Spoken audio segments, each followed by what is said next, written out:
Assalamualaikum warahmatullahi wabarakatuh. Kembali lagi di Dialopa Channel.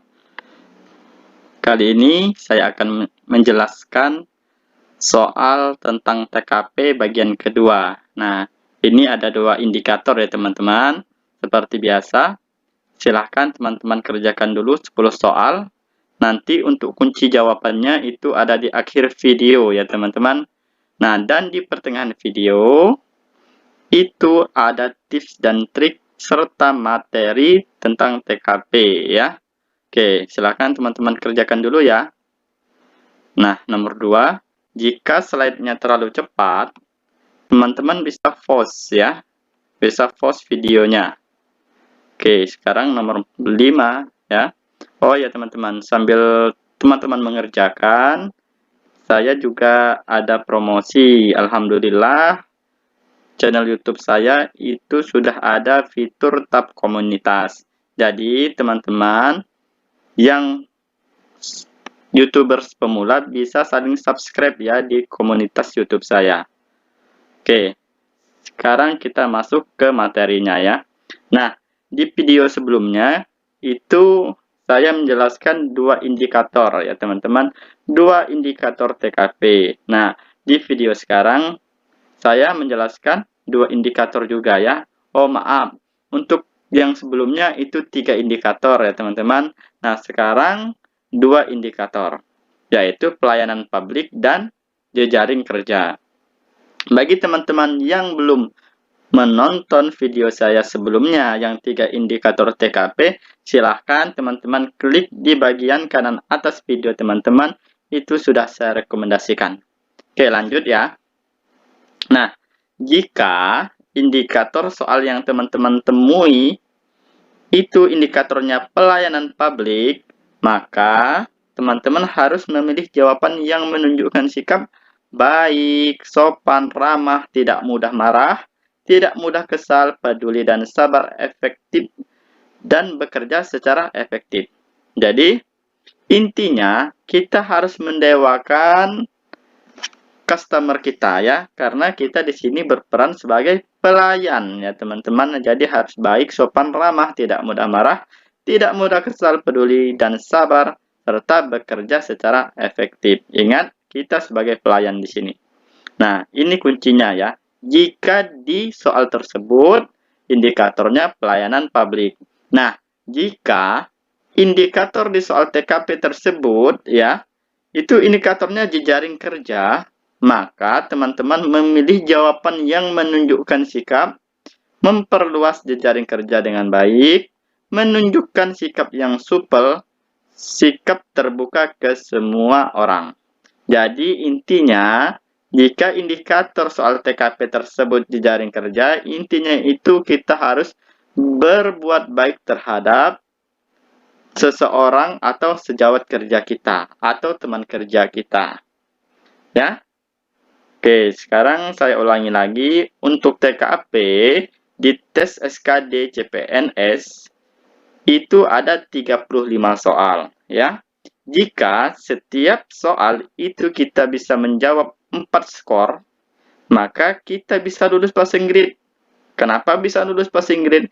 Karena di sini passing grade-nya 126 poin. Sedangkan jika kita mendapat 4 skor setiap soal, sebanyak 35 soal, maka kita bisa mendapat 140 poin ya.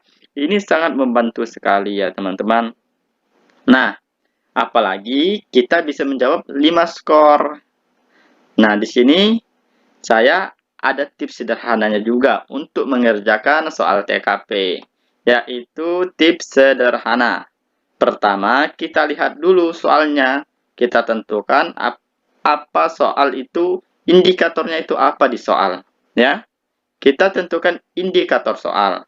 Yang kedua, kita eliminasi 3 pilihan yang sangat salah atau yang tidak sesuai.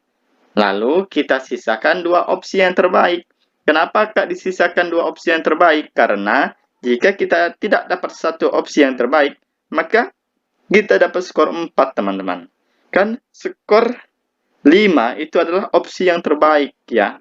Nah, jadi tidak apa-apa kita dapat di skor 4 karena tetap lulus passing grade. Oke, pakai saja tips sederhana ini ya teman-teman. Kita langsung ke contoh soal agar teman-teman tidak bingung. Nah, nomor 1, saya sedang melayani pelanggan. Kemudian, seorang ibu menyerobot antrian, kemudian meminta pelayanan dengan segera, karena ia sudah antri dari lama. Sebagai pelayanan publik, bertugas saat itu bagaimana sikap Anda? Nah, nomor 1 ini gimana teman-teman cara mengerjakannya? Coba kita lihat pilihan gandanya ya. A. Meminta teman untuk melayaninya. B. Memintanya untuk kembali ke antrian dan tetap melayani sesuai antrian. C. Meminta izin kepada antrian yang ia lewati untuk melayaninya terlebih dahulu daripada terjadi keributan. D. Mendiamkannya dan tidak memperdulikannya. E. Memanggil petugas keamanan. Kita pakai tips sederhana ya teman-teman. Nah, ini dia tips sederhananya. Kita tentukan dulu. Ini indikator soal apa, teman-teman? Nah, di sini jelas ya. Kita di sini, saya sedang melayani. Berarti kita sebagai pelayan publik. Ingat, kunci jawabannya kalau pelayanan publik, kita harus mendewakan customer ya. Selagi customer itu di ranah yang benar. Oke, kita eliminasi 3 jawaban yang tidak sesuai. Apa, teman-teman? A, D, dan E ya. Nah, jadi yang sisanya yang terbaik adalah 2 ya, B dan C. Oke. Lalu tentukan satu jawaban yang benar. Yang mana teman-teman yang benar kira-kira? Coba kita lihat. Meminta izin kepada antrian yang ia lewati untuk melayaninya terlebih dahulu daripada terjadi keributan. Yang C, ini yang C ya. Yang B, memintanya untuk kembali ke antrian dan tetap melayani sesuai antrian. Pasti teman-teman sudah bisa ya. Apa? Yang B ya. Memintanya untuk kembali antrian dan tetap melayani sesuai antrian. Kita harus profesional ya. Berarti jawabannya yang B. Nah, ini 3 pilihan yang salah. Dan yang benar itu yang B. Oke, kita lanjut ya. Nomor 2.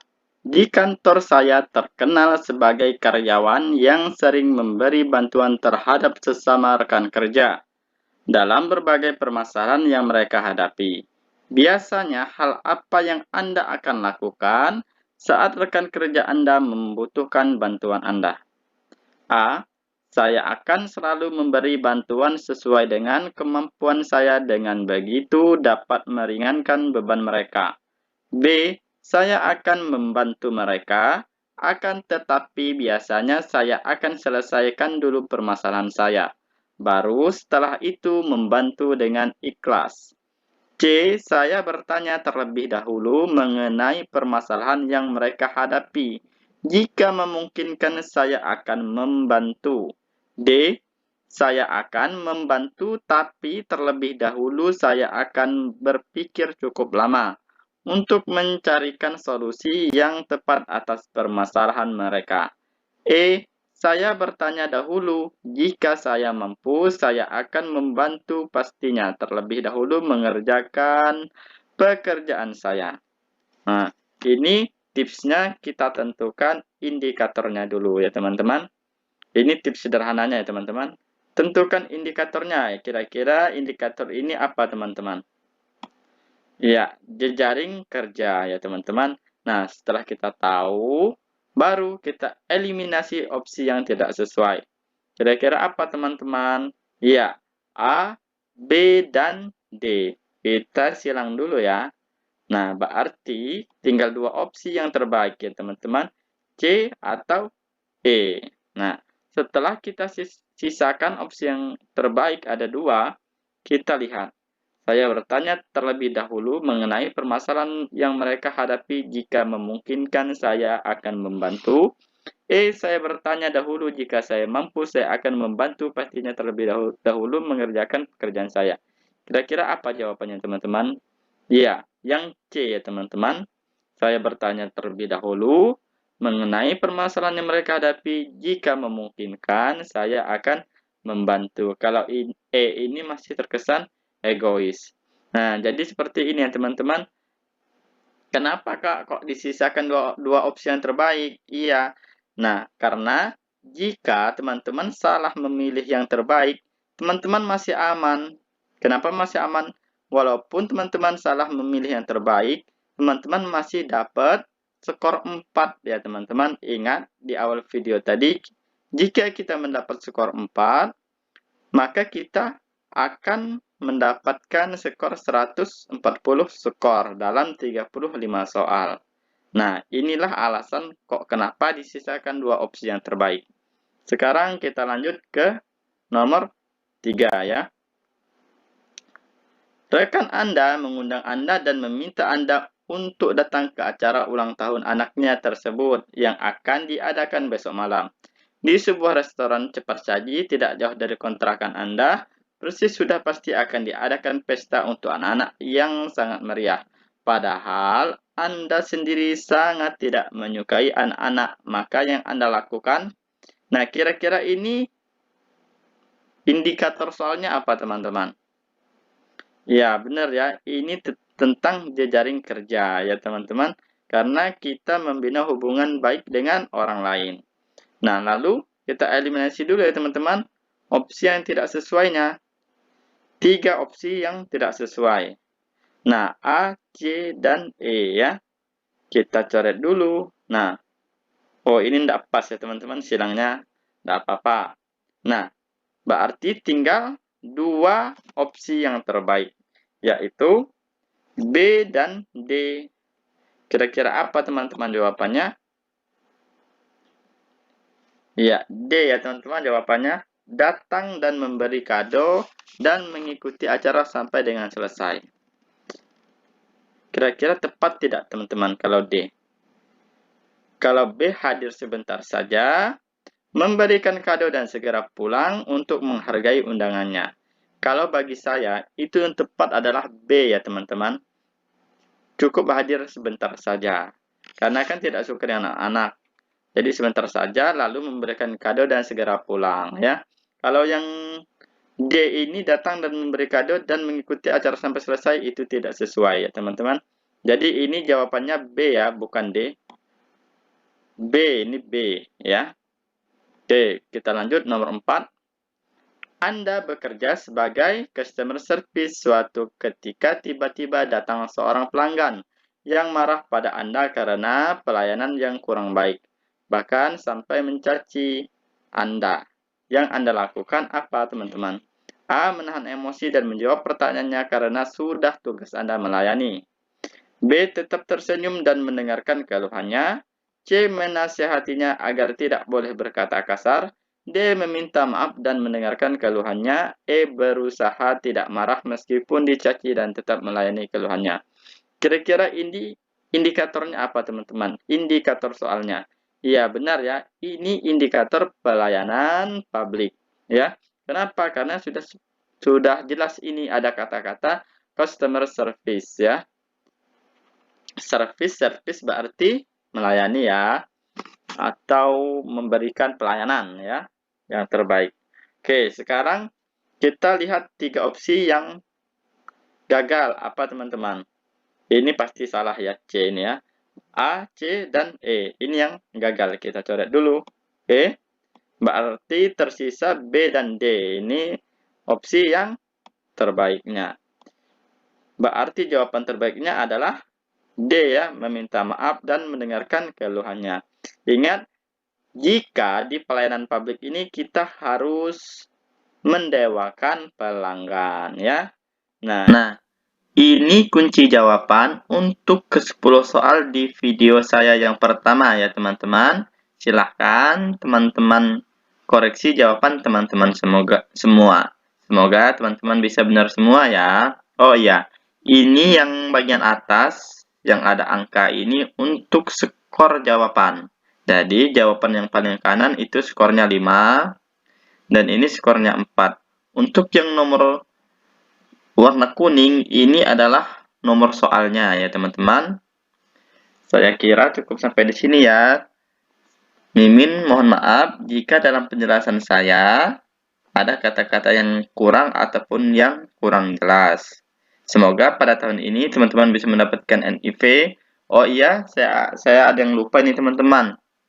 Jika teman-teman YouTube pemula, silahkan teman-teman ke komunitas channel saya. Di situ ada saling sub ya, saling sub YouTube. Jadi silahkan ke komunitas saya.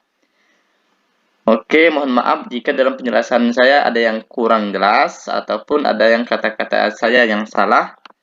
Dan saya akhiri. Assalamualaikum warahmatullahi wabarakatuh.